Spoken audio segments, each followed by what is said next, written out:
रहमानुर्रहीम अस्सलाम वालेकुम। कैसे हैं आप सब? उम्मीद है कि आप सब लोग ठीक होंगे, खुश होंगे। तो फ्रेंड्स, ईद स्पेशल में मैं आज बना रही हूँ नमकीन गोश्त। ये नमकीन गोश्त बहुत ही मज़ेदार बनता है और इसको बनाना बहुत ही आसान है। और ये गोश्त बच्चे और बड़े सब बहुत पसंद करते हैं, बहुत शौक़ से ये खाते हैं। तो चलिए शुरू करते हैं। बिस्मिल्लाहिर्रहमानिर्रहीम। तो इसके लिए मैंने गोल बोटी का, ये देखिए बीफ का मैंने लिया है, गोल बोटी का गोश्त। और अगर आप इसमें चाहें तो थोड़ी सी चर्बी भी डलवा लें। मैंने इसमें चर्बी नहीं डलवाई क्योंकि मुझे नहीं पसंद। तो चर्बी डालने से इसका जायका बहुत ही अच्छा आएगा। तो अब पैन में मैंने 2 से 3 टेबल स्पून मैंने डाला है घी। ये घी में ही बनता है, मैं इसको देसी घी में बना रही हूँ। 2 से 3 टेबल स्पून मैंने डाला है देसी घी इसमें। देसी घी को गर्म करने के बाद अब इसमें जाएगा जिंजर गार्लिक पेस्ट, वो भी 2 से 3 टेबल स्पून इसमें जाएगा। तो फ्रेंड्स, जिंजर गार्लिक पेस्ट बनाते वक्त मैंने उसमें 6 से 7 हरी मिर्चें उसके साथ ही मैंने ग्राइंड कर ली थी, क्योंकि ये डालने से इसका नमकीन गोश्त का जायका बहुत ही अच्छा आता है। तो आप जब इसको ग्राइंड करेंगे लहसुन अदरक को, तो साथ ही हरी मिर्चें आपने 6 से 7 डाल लेनी है, तो वो आपने ग्राइंड कर लेनी है। तो अब ये देखिए, जिंजर गार्लिक पेस्ट को मैं हल्का सा फ्राई करूँगी, सोते करूँगी। इसको ब्राउन नहीं करना हमें। तो फ्रेंड्स, आप ईद के दिनों में ये ज़रूर ट्राई कीजिएगा, क्योंकि ईद के दिनों में ज़्यादा मसाले वाले सालन खा खा के जो है वो दिल तंग आ जाता है। तो इस तरह के ये कि आप इसको बगैर रोटी के भी खा सकते हैं। ये इतना टेस्टी बनता है, आप इसको एक दफ़ा ज़रूर ट्राई कीजिएगा।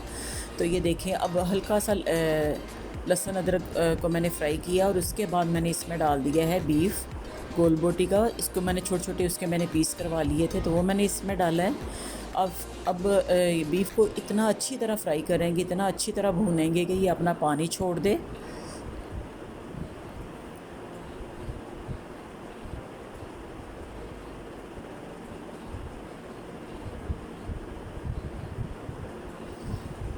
इसको लगातार 5 से 6 मिनट तक भूनते जाएंगे, जब तक कि ये अच्छी तरह पानी छोड़ के तो इसका कलर चेंज ना हो जाए।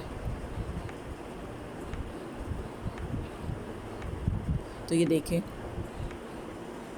गोश्त का कलर जो वो चेंज हो गया है। तो अब इसका जो पानी वो ड्राई करेंगे।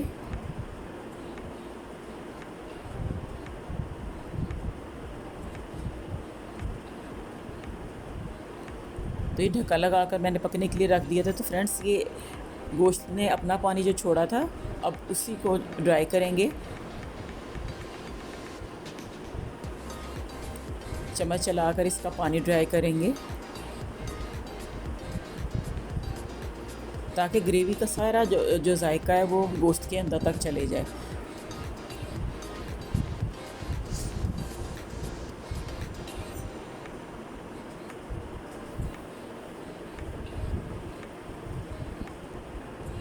इसमें सिर्फ 2 से फ्रेंड्स, नमकीन गोश्त में सिर्फ 2 से 3 मसाले डलते हैं और ये जायके में इतना मज़ेदार बनता है। तो फ्रेंड्स, अब ये देखिए, मैंने इसका पानी ड्राई कर लिया है। लहसुन अदरक मैंने डालकर इसको 5 से 6 मिनट तक मैंने इसको अच्छी तरह पानी भूना है, इसका पानी ड्राई किया है। और जब पानी ड्राई हो गया तो अब इसको ये बीफ का गोश्त है, तो इसको गलाने के लिए थोड़ा टाइम लगेगा। तो इसमें मैंने अब डाला है 1.5 गिलास पानी। ये देखिए, सारा गोश्त जो इसके अंदर डिप हो गया है। तो अब इसको मैं बिल्कुल मीडियम फ्लेम पर मैं इसको पकने के लिए रख दूँगी। तो ये मीडियम फ्लेम पर तकरीबन 30 से 35 मिनट तक मैं इसको पकाऊँगी, जब तक इसका पानी खुश्क ना हो जाए। और इसको मैं थोड़ी थोड़ी देर बाद मैं इसका ढक्कन उठाकर मैं देखती रहूँगी। तो ये देखें, तकरीबन 30 मिनट के बाद इसको मैंने पहले भी चम्मच चलाया था, तो ये तकरीबन 30 मिनट के बाद ये देखें, मैंने मीडियम फ्लेम पर इसको रखा था, तो ये गोश्त जो है गल चुका है। इसको मैंने चम्मच के साथ ये मैंने देखा है। तो अब इसका हम करेंगे पानी ड्राई।